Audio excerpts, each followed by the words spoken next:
السلام علیکم دوستوں، کسی کو برا کہنا یہ اپنے برے ہونے کی پہلی نشانی ہے۔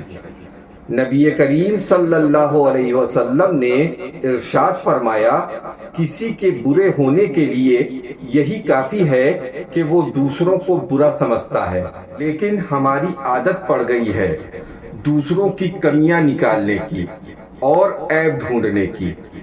کیا ایسا نہیں ہو سکتا کہ ہم دوسروں کی خوبیاں دیکھیں، ان کے عیب نہ دیکھیں؟ جو دوسروں کی برائیاں دیکھتا ہے اور عیب نکالتا ہے، اللہ تعالیٰ اسے توبہ کی توفیق نہیں دیتے، اور جو دوسروں کے عیب نہیں دیکھتا، اللہ تعالیٰ اسے اس کے عیب دکھا دیتے ہیں اور اس کی مغفرت فرما دیتے ہیں۔